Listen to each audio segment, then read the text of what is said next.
오래전부터 전해져 내려오는 공포 괴담 첫 번째 이야기. 꽃무릇이라는 이야기를 알고 계시나요? 옛날 한 시골 마을에 꽃무릇이라는 놀라운 아름다움을 지닌 여성이 살았습니다.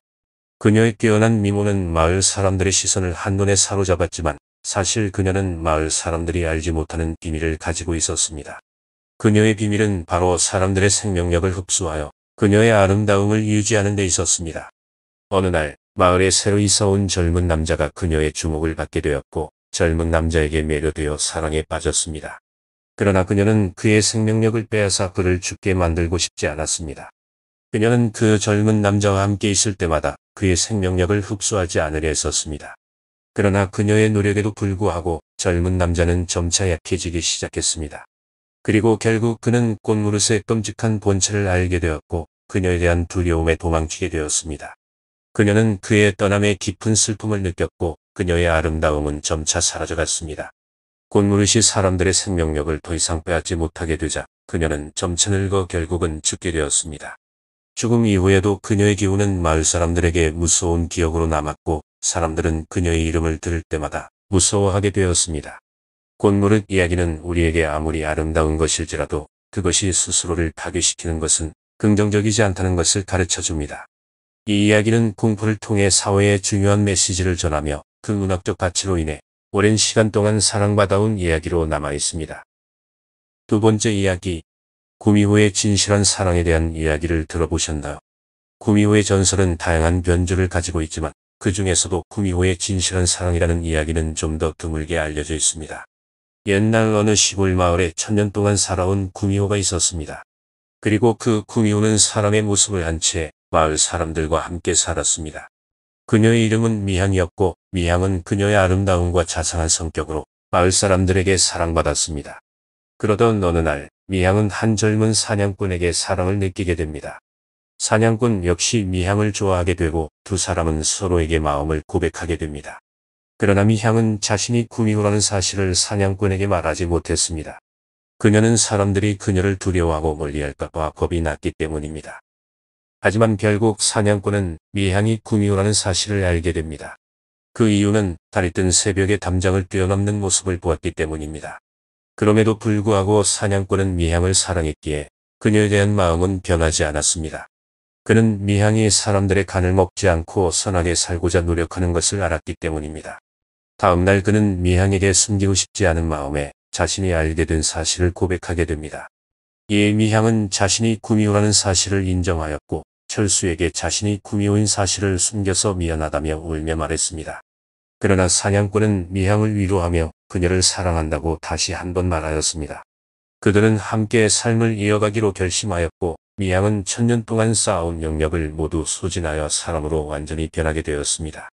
그 결심은 두 사람을 함께 행복하게 만들었고 미향은 결국 천년의 시간 동안 쌓아온 영역을 모두 소진하며 사람으로 완전히 변하게 됩니다. 이렇게 구미호의 진실한 사랑이라는 이야기는 구미호라는 존재를 좀 더 인간적이고 따뜻한 존재로 그려냅니다. 이는 구미호가 단지 공포의 대상이 아니라 우리가 배울 수 있는 교훈과 메시지를 담고 있는 존재임을 보여줍니다. 세 번째 이야기, 한국의 전설 중 하나인 무당비 이야기를 알고 계시나요? 오래전 한 작은 시골 마을에는 무당비라는 이름의 아름다운 여성이 살았습니다. 그녀의 눈부신 미모는 마을 사람들 사이에서 소문난 바로 그 여성이었습니다. 무당이라는 직업을 가진 것에도 불구하고 그녀의 미모는 동네 사람들에게 너무나 유명했습니다. 그러나 아이러니하게도 그녀의 미모와는 달리 마을 사람들에게는 그저 무당이라는 이유로 인해 경멸의 대상이었습니다. 그러던 어느 날 마을에 새로운 젊은 선비가 이사오게 되었습니다. 이 젊은 선비는 무당비의 아름다움에 처음 보자마자 매료되어 그녀를 사랑하게 되었습니다. 그러나 그는 마을 사람들의 비방과 경매를 두려워하여 무당비를 밤에 몰래 만나게 됩니다. 시간이 흘러가며 두 사람은 서로를 더욱 깊게 이해하고 사랑하게 되었습니다. 그들은 사랑이라는 감정에 빠져 그들만의 행복한 시간을 보내곤 했습니다. 그러나 그 행복도 잠시 두 사람의 비밀스러운 관계가 마을 사람들에게 드러나게 되면서 문제가 생기게 됩니다. 마을 사람들은 선비를 무당비와의 이성 사랑으로 인해 마을에서 추방시키고 그녀를 강하게 비난하고 경멸하게 됩니다. 무당비는 선비 없이는 살 수 없다며 깊은 슬픔에 빠져 결국 죽음을 선택하게 됩니다. 그녀의 죽음 이후 마을에는 심상치 않은 일들이 벌어지기 시작합니다. 밤마다 무당비의 목소리가 들려오고 무당비가 죽기 전에 살던 집에서는 이상한 소리가 들려옵니다. 마을 사람들은 이를 무당비의 원한이라고 생각하게 됩니다. 무당비의 원한은 무섭고도 기이한 현상들을 통해 나타나게 되었는데, 첫 번째로 밤마다 마을 사람들은 무당비의 목소리를 들을 수 있었습니다. 그것은 그녀가 생전에 사랑했던 선비를 부르는 목소리였습니다. 이 목소리는 마을 사람들이 공포를 느낄 정도로 슬픔과 분노가 가득했습니다. 그녀의 목소리에서는 선비를 그리워하는 마음과 세상에 대한 원망이 느껴졌습니다. 두 번째로 무당비가 살던 집에서는 이상한 소리가 들려왔습니다. 그 소리는 그녀가 살아있을 때 무당집에서 했던 굿소리와 비슷했습니다. 그러나 그 소리는 그저 굿소리가 아닌 무당비의 원한과 분노가 담긴 소리였습니다. 그 소리를 들은 사람들은 그녀의 원한이 아직 가라앉지 않았음을 느꼈습니다. 세 번째로 무당비가 죽은 후에도 그녀의 미모는 변하지 않았습니다. 그녀의 시체는 썩지 않았고 얼굴은 마치 살아있을 때처럼 아름답게 유지되었습니다. 이는 그녀의 원한이 얼마나 강력했는지를 보여주는 것이었습니다.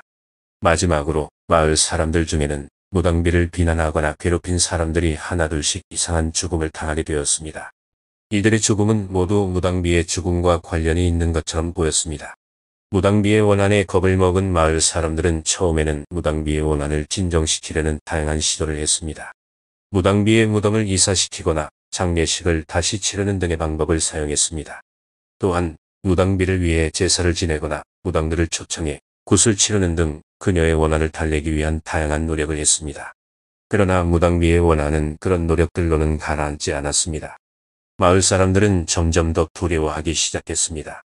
그들은 무당비의 원한에 대한 두려움으로 인해 밤에는 집 밖으로 나가지 않게 되었고 그녀의 집 근처로 가지 않으려 노력했습니다. 그런데 어느 날 무당비의 원한이 가라앉기 시작했습니다. 그 이유는 바로 무당비가 사랑했던 선비가 마을로 돌아왔기 때문이었습니다. 선비는 무당비의 죽음에 대한 책임감과 그리움에 사무쳐 있었습니다. 선비는 그녀의 무덤 앞에서 눈물을 흘리며 사과하고 그녀에게 자신의 마음을 전하며 그녀를 위로했습니다. 그 이후로 무당비의 원한은 점점 가라앉기 시작했습니다. 마을 사람들은 선비의 충실한 마음이 무당비의 원한을 가라앉힌 것이라고 믿었습니다. 그들은 이를 통해 사랑과 이해 그리고 용서의 중요성을 깨닫게 되었습니다. 이후로 그 마을에서는 무당비의 원한이 나타나는 일은 없었습니다. 이 이야기는 공포뿐만 아니라 비극적인 사랑 이야기이기도 합니다.